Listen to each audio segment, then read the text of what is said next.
तौकीर के घर भारी संख्या में पुलिस तैनात की गई है। सीधे उसकी तस्वीरें आपको दिखाऊं। ये तौकीर के घर की तस्वीरें आप देख रहे हैं। घर के बाहर भारी संख्या में पुलिस तैनात की गई है। अब तक ये तस्वीर आप देख रहे हैं, चारों तरफ पुलिस नजर आ रही है।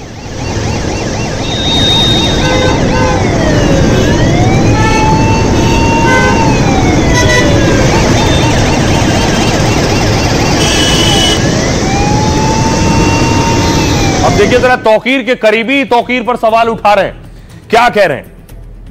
तौकीर के करीबी कह रहे हैं, सबसे पहले देखिए नदीम कह रहा है बरेली हिंसा की साजिश तौकीर रजा ने रची। पिछले 1.5 साल से वो अपनी ताकत नहीं दिखा पा रहा था।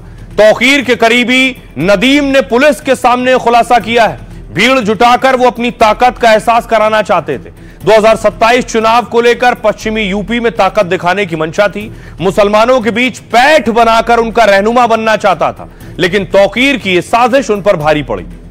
इसके अलावा शहाबुद्दीन बरेलवी कह रहे हैं कि बिना नाम लिए तौकीर पर तंज कसा है। कुछ कट्टर और सियासी लोगों के फायदे के लिए यह सब जानबूझकर किया गया। बरेली में जो हुआ वो अफसोस की बात है। बरेली में बवाल के बाद अब गेहूं के साथ घुन भी पिस रहा है। मोहम्मद के इजहार के नाम पर हिंसा पैगंबर की शिक्षा के खिलाफ है। साथ ही देखिए दूसरे आरोपी, दूसरे जो लोग हैं, जो फरत की पत्नी, जो फरत है वो तौकीर का करीबी, उसकी पत्नी कह रही है हिंसा से पहले तौकीर फरत के घर में ही रुका। मौलाना तौकीर ने जो किया वो नहीं करना चाहिए था। सीएम योगी से उन पर किसी तरह की कार्रवाई ना करने का आरोप है। प्रशासन से बुलडोजर एक्शन ना करने की गुहार लगाई गई है। फरत और उसके बेटे को भी पुलिस ने गिरफ्तार कर लिया है। ये तौकीर के करीबी हैं। सुनिए जरा, तौकीर से जो अब तक मिले हुए थे, साथ थे, इस बवाल के बाद वो सब कह रहे हैं तौकीर से उनका कोई ताल्लुक नहीं। घुन के साथ, गेहूं के साथ में घुन भी पिसता है।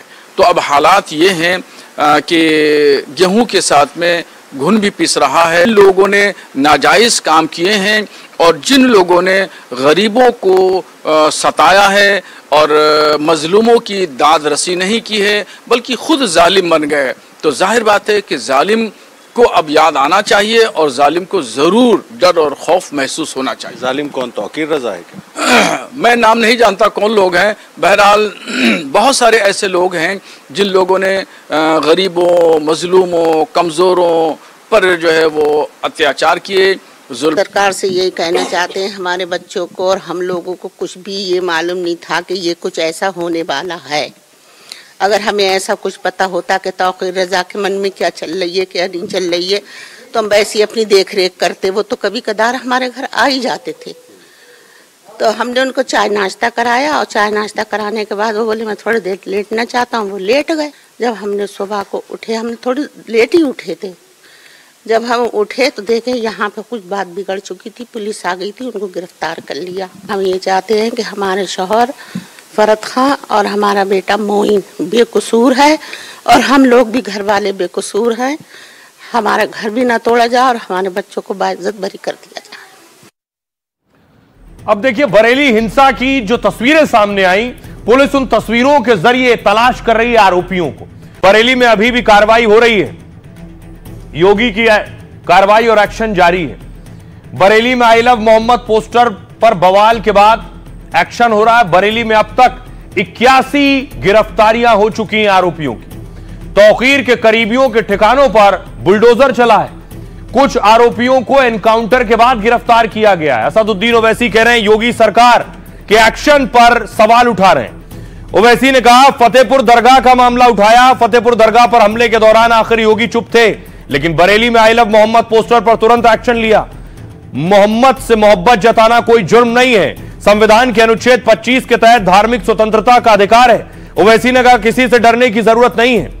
इमरान मसूद कह रहे हैं कांग्रेस सांसद ने भी योगी सरकार को घेरा। इमरान मसूद को बरेली जाने से पहले घर पर नजरबंद किया गया। हम पर बुलडोजर चलेंगे, मैं कानून को तोड़ने वाला नहीं हूं। इमरान ने बरेली में एक तरफा कार्रवाई का आरोप लगाया। कहा हमारे लिए कानून अलग होगा और दूसरों के लिए अलग होगा। मसूद ने मुसलमानों को निशाना बनाने का भी आरोप लगाया। और तौसीफ रजा जो कि तौकीर के भाई हैं, तौकीर रजा की गिरफ्तारी पर भड़के हैं उनके भाई। तौकीर के भाई तौसीफ ने ठोस कदम उठाने की चेतावनी दी है। अगर मुसलमानों पर जुल्म नहीं रुके तो ठोस कदम उठाएंगे। बरेली के मुसलमानों को बेवजह सामूहिक सजा देने का आरोप लगाया। बेगुनाह मुसलमानों को गिरफ्तार कर थाने में पीटा जा रहा है। मीडिया के सामने चोटिल घायल लोगों की परेड कराई जा रही है। मुस्लिमों के घरों में बुलडोजर खड़े करने का आरोप लगाया। मस्जिदों में दबिश देकर इमामों नमाजियों को प्रताड़ित किया गया है। केस वापस लेने और बुलडोजर एक्शन रोकने की मांग की गई है। आइए आपको सुनवाता हूं, सुनिए जरा सियासतदान और तौकीर रजा के भाई क्या कह रहे हैं। बाबा वो फतेहपुर की दरगाह में गुंडे घुस गए, एक वली की दरगाह में गुंडे घुसकर दरगाह को खबर को लाठियों से मार रहे थे। आपकी मुंह में जबान नहीं हिली। खाली बरेली में क्या हुआ वो याद रहा आपको, फतेहपुर की दरगाह का याद नहीं आया बाबा आपको?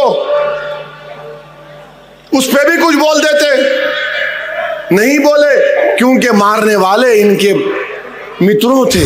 ये नाजुक दौर चल रहा है मुल्क के अंदर, जिस दौर के अंदर हमारे ऊपर सबसे ज्यादा निशाना है। ये चाहते हैं कि इनकी तमाम तर नाकामी उस नफरत के माहौल में दब जाए जो नफरत का माहौल ये देश के अंदर पैदा कर रहे हैं।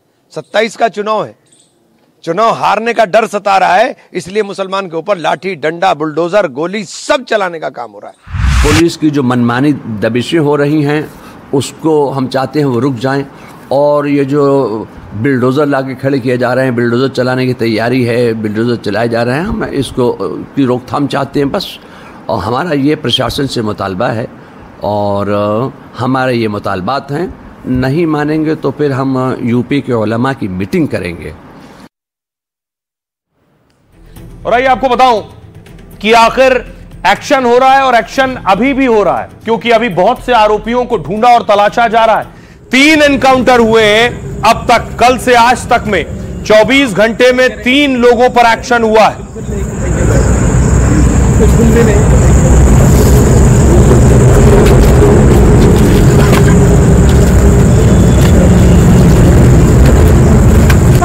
नहीं करेंगे, बिल्कुल नहीं करेंगे। आइए अब आपको बताऊं ये 3 लोग कौन हैं। बरेली में बवाल के बाद यूपी पुलिस अब लोगों को तलाश कर एनकाउंटर हो रहे हैं। फरार चल रहे 2 और आरोपियों का एनकाउंटर हुआ है। एनकाउंटर के बाद पुलिस ने दोनों आरोपियों को दबोचा है।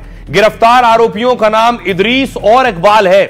मुठभेड़ के दौरान दोनों आरोपियों को गोली लगी। इलाज के लिए दोनों को अस्पताल में भर्ती कराया गया। आरोपी इदरीस पर कुल 20 आपराधिक मामले दर्ज हैं, वहीं इकबाल पर 17 मामले पहले से चल रहे हैं। पुलिस ने दोनों के पास से सरकारी बंदूक बरामद की है। हिंसा के दौरान पुलिस की बंदूक छीनकर ये फरार हो गए थे और एसपी सिटी के गनर की बंदूक छीनकर भागने का आरोप है। मीरगंज में हथियार बेचने की फिराक में था आरोपी। पुलिस ने मौके पर पहुंचकर आरोपियों पर फायरिंग की। पुलिस की जवाबी कार्रवाई में दोनों के पैर में गोली लगी है। 2 तमंचे, जिंदा कारतूस, मोटरसाइकिल और मोबाइल जब्त किया गया है। शुरुआती पूछताछ में दोनों ने नदीम खान का नाम लिया है। नदीम के कहने पर वो मौके पर पहुंचे थे जहां हिंसा हुई। दोनों आरोपी शाहजहांपुर के रहने वाले हैं। चोरी, डकैती और गैंगस्टर एक्ट में कई केस इनके खिलाफ दर्ज हैं। सुनिए, एसएसपी ने आज प्रेस कॉन्फ्रेंस की, जो भी पुलिस एक्शन ले रही है क्या कह रहे हैं। 2 अभियुक्तों को पुलिस मुठभेड़ में गिरफ्तार किया गया है। इन दोनों को पुलिस मुठभेड़ के दौरान गोली लगी है, इनको उपचार के लिए भेजा गया है। इन दोनों के पास से एक छीनी हुई सरकारी एंटी राइट गन जो मौके पे मौजूद पुलिस बल था उससे छीनी गई थी, ये बरामद हुई है। 2 तमंचे 315 बोर के अवैध तमंचे बरामद हुए हैं। हुक्का और जिंदा कारतूस बरामद हुए हैं। एक मोटरसाइकिल पैशन प्लस और 2 मोबाइल फोन बरामद हुए हैं। इन दोनों से पूछताछ में प्रकाश में आया है कि ये दोनों उस दिन घटना के दिन शामिल थे। अब आइए आपको बरेली लिए चलता हूं। बरेली में देखिए हालात क्या है। ये बरेली की तस्वीर है। बरेली में घर और दुकानें बंद हैं। घर इसलिए बंद हैं, लोगों को डर है पुलिस घर से ना उठा ले, इसलिए ताला लगाकर फरार है। दुकानें भी बंद हैं, तब से दुकानें नहीं खुली हैं, तनावपूर्ण स्थिति है इसलिए।